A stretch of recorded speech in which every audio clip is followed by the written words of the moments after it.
with feeling emotionally drained, exhausted, just struggling to find joy, or anything that makes you happy at this point, you're starting to wonder, am I suffering from burnout? Well, if you're feeling that way, I think you have come to the right place, because today we are talking about burnout, how we can prevent it, and how we can beat it if we're already there.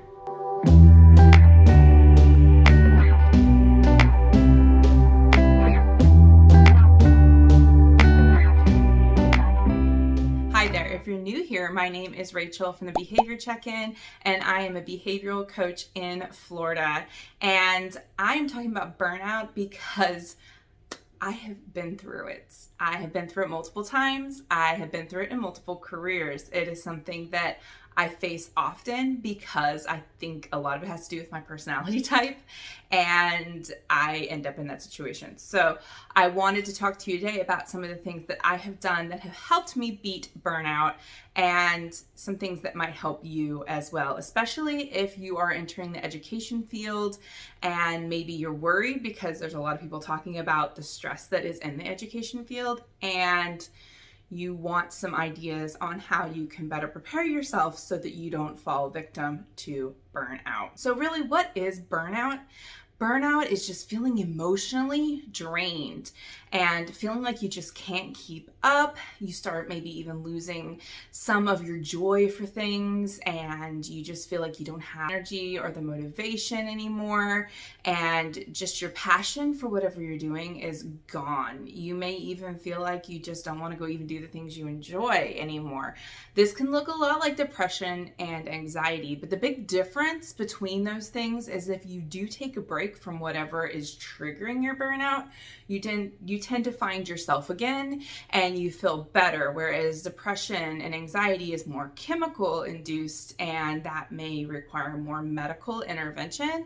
I am not a doctor, so a full disclaimer, this is just general common knowledge overview, just things that helped me that can help you. Obviously, if you are really struggling, please go talk to your doctor, go talk to a therapist. Maybe this video will help you decide if you need to go in that direction, but I am not a medical expert, so I'm literally just talking to you. Some of the symptoms of anxiety that I have experienced have been extreme anxiety, having a hard time sleeping, going to bed at night, or if I do fall asleep, I wake up in the middle of the night and racing heart, lots of panic, dread, a lot of the Sunday scaries. Just feeling like I have no motivation to do the things that I enjoy, feeling like I don't have any passion for what I'm doing, and just feeling very overwhelmed. That would definitely be burnout symptoms. So now that we've kind of established what burnout is, how do we address it? You need to track your moods, and you need to see how you're feeling day to day so that you can indicate what are the triggers, what is causing me to feel this way. Because sometimes it's not our job in its entirety, but it might be certain things within our job. And if we can address those triggers, then we can resolve a lot of our burnout situation if we can identify exactly what it is that's leaving us in a state of burnout. I like to just track through journaling. I feel like this is something that is very helpful. You can do this on your phone. I know my Samsung Help app has options for me to track how I'm feeling with my stress levels. I can kind of look at that. I can also just write it down in a planner or just in a notebook. What was stressful for me today? What was good? What wasn't good? And kind of tracking that helps me see what certain things are triggering me. Something that I noticed was really triggering me last year was lesson planning, because I taught in a multi-grade level classroom. I had so much lesson planning, and I felt like I could never get ahead, and I felt like I was never doing enough, and I didn't feel like I was teaching the kids in the best way because I had so much to cover. That was causing a lot of burnout for me. And so I had to do a lot of self-reflection on that. I had to ask for help, and I had to think smarter, not harder. I had mentioned earlier, my personality type had a lot to do with it. I am definitely like kind of a type A personality. I'm a perfectionist. I struggle with that. I want to do everything absolutely perfectly. I want everybody to be happy with everything that I'm doing. I don't think my personality is unique to educators. I think that's why a lot of educators feel burnout, is a lot of us share the same personality type, and it causes us to get overwhelmed. I have had to learn to just, your best is what you can do in the moment. And I've had to learn that I have to ask for help. And if someone wants to come at you because they don't think what you're doing is good enough, then they can come in and help. You can only do so much. You are one person, and you need to advocate for yourself and speak up for yourself. I had to come out and say, you're going to walk into my room and it may not look the way that you want it to look, but I'm doing the best I can with what I have. I have 3 grade levels, all this curriculum. There are only 24 hours in a day, and I am a mom, and I need to take care of Rachel, and I will stop at a certain point and move on. So I get done what I can get done, and that's all I can do. And I had to do that for myself, and that was really hard. It was definitely a work in progress to accept that I couldn't do things the way I wanted to do them. The one really nice thing about journaling, I've really gotten into journaling a lot lately, is because it helps me reflect on the things that are good too. Our brains often like to fixate on the things that are not going well, and we like to live there, and we like to obsess over it. And that helps no one. There is a quote that says that, if you worry about something before it happens, then you've gone through it twice. And that's exactly how it is. We don't need to obsess about things before they happen. We need to focus on the good things. We need to focus on what we have that is good in our lives. And I really found that gratitude journaling is really helpful. And this is something that I learned how to do because I was helping my students learn how to do it. And I found that it was so beneficial for me to list the things that I was thankful for and grateful for that kind of helped me see the forest through the trees. And I recommend that you do that. Another thing is having a very strong routine for yourself that is a non-negotiable, that is for you to take care of yourself. Now, I know self-care has become a big buzzword. People like to say, take time for yourself, but then they give you no time to take time for yourself. They're not going to give you any time to take time for yourself. You're going to have to take that yourself. And you're going to have to make that time and make it a priority. And you're going to have to communicate that with the people in your life, your employers, your family, that you have a certain amount of time that is cut out for you and what you need to do for you. My self-care routine is in the morning, I get up a little bit before everybody else because I like the quiet, and I really enjoy doing my makeup. It is just something that I find a lot of pleasure in. It is artistic, creative outlet for me. And even if I feel like garbage on the inside, I feel like I'm putting my best face forward, and I feel more confident and I feel better. So that's something that I do for me. That's just little. The other thing is I always go for a walk because exercise is so important. And I don't do really intense exercise. You need to do exercise that's something you can be consistent with and something that you are happy to do that brings you joy. And I'll be honest, I thought I needed to run, and I hate to run. I really hate running. I hate it. Oh my gosh. Can we go on how much I hate running? I am not going to do something that I don't enjoy doing, and there will not be beneficial for me. But I do like to walk in nature, and I don't walk fast. I just walk slowly, and I just take in everything around me. Sometimes I listen to a podcast, or sometimes I listen to a book, like an audiobook. I love Audible. Sometimes I listen to music that just kind of gets my dopamine going, and it's my me time. I don't go with anybody else because I don't want anybody else there. Sometimes I take my dog. Sometimes that's even too much. Sometimes I just need it to be me, and I do that every day. And it kind of helps me decompress from the day, and that really helps with the burnout. The thing that I was given some advice through a therapist on was when you leave work on your commute home, find a spot that is where you mentally shut off your brain from work. Like when you hit that light or that gas station or that tree or that building, you're done. Work is at work. You're taking off your hats and you are going home.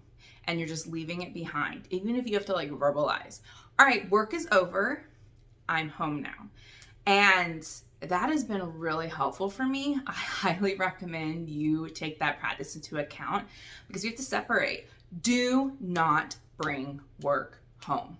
Even if it's something that you think is fun, like I kind of like to laminate stuff, when you bring stuff home, there's not a clear separation.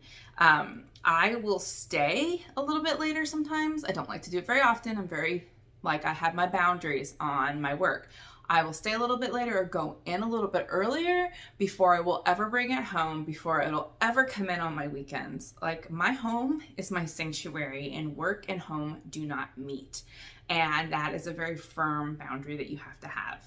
Another thing that I have found has been really helpful for me is punctuating my life, planning activities ahead of time, putting them on my calendar that are things I have to look forward to. Because when we have things to look forward to, that helps us produce those happy hormones like dopamine, and we can get excited about it, and that helps us think, oh, only a few more days before this trip, or only a few more days before I do this thing. And you need that. And sometimes just getting away is what you need to do, like little weekend trips or just something that brings you joy. You need to put those into your calendar. Just the act of writing them out and knowing that they're coming is just so helpful. But you need to do that. That helps you realize that there are breaks in between the work. I feel like a lot of times those things all mesh together and we don't really get to enjoy life. And sometimes we have to schedule in our own calendars when we can really enjoy things. And I've seen a huge bit of difference when I schedule those breaks into my life. Speaking about breaks though, as teachers, we tend to just struggle to get the things done. We put off big tasks, big projects, and we wait till summer, our school breaks, and then we use our school breaks to work. I am really bad about this, but I didn't do it this summer. I didn't. I am still sitting in an unfinished office. I still have piles of things that I needed to organize, and I didn't do any of it this summer because I needed it. I needed that time, and I allowed myself that time, and I'll get to it. The stuff will wait. It's not the end of the world. I needed to prioritize healing for this break. I did not need projects. Now, if projects make you happy, I know some people, that is their self-care, then by all means do it. But if it's something that stresses you out, it's not necessary. Things will wait. It'll be okay. So some other basic just self-care things that you want to prioritize for yourself. These are just, if you can't do anything else, focus on sleep, nutrition, getting outside. Just focus on those. And by sleep, I know it's hard, especially if you're already in the throes of burnout, to sleep, but plan for sleep. Have good sleep hygiene. That means set up a nighttime routine if you need to wind yourself down. Have that cup of chamomile tea, read your book, do those things that prepare your mind for bed. Those are important. It signals that you're winding down. Don't doom scroll. I love to doom scroll. I know it's a really bad habit, but that does not help your anxiety levels when you're trying to sleep. Try to get 7 hours or 8 hours. Sometimes I need 9 hours. It just depends on the person, of sleep a night. Sleep is so incredibly important to your mental health. You can't beat burnout if you cannot sleep, period. On top of that, if you're exercising, it does help the sleep. So if we're going back to the walks and that sort of thing, it does help you burn some of that energy so that you can sleep. Also, if you like to drink caffeine, which I'm sure you do because you're a teacher and we need it, cut it off at noon. Don't drink any caffeine past noon because that makes it hard to go to sleep. I know sometimes you really want to have some afternoon caffeine boost. If you really feel like you need a little something, then maybe keep it light, like a soda or a green tea or something that doesn't have a ton of caffeine in it. But you don't want to have anything like a big pot of coffee or an energy drink or anything like that because you're going to have a really hard time going to sleep. And it also impacts your sleep cycle and you don't sleep as well. You don't get as much restorative sleep when you have that caffeine still in your system. So if you have anything after noon, that caffeine is still into your system and it is messing up your sleep cycle and you're not getting as restful of a sleep. Also, make sure you're drinking enough water. I know this stuff sounds so basic, but it's so true. Water helps your whole system. It helps your energy levels. If you drink enough water, you won't need as much caffeine because you have more water in your system that's helping everything function the way that it needs to function. If it's not getting enough water and you're not functioning as well, you're going to feel more tired. You're going to reach for more caffeine. That's going to mess up your sleep. It's going to become a whole cycle. So really try to just set those boundaries for yourself on when you're going to have caffeine and when you're not. Another thing that is really helpful, of course, is your nutrition. I really think that eating a good breakfast in the morning is so important. And I really like to eat good brain food that really helps my mood and helps give me those happy hormones. And that is, of course, I like to eat eggs. I like avocados, just whole grains, some fruit, those sorts of things that give you the right fuel to start off your day. It is way better to eat something that is high in protein first thing in the morning because it will give you better happy hormones for your brain. I also like to incorporate my vitamins, magnesium. That has helped me a lot. Ashwagandha has helped me a lot with just kind of keeping my mental health in a good place.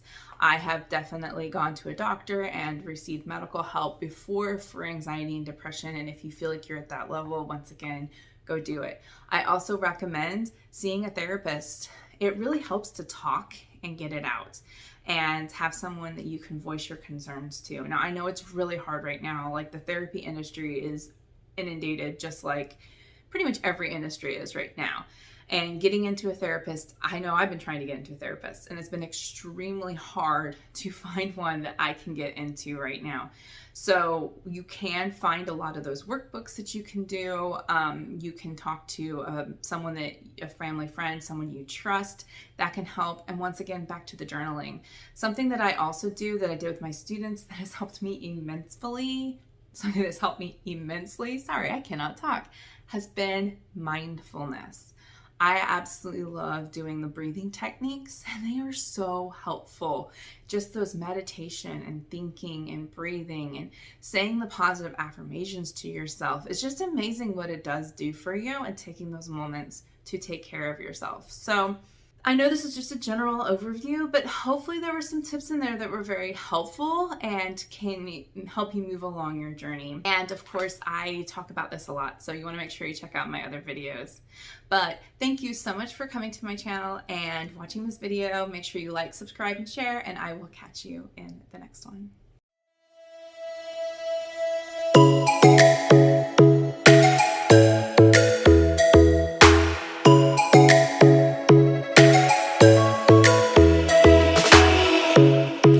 Strikes by my window, hits my chest right in the morning, like a warning.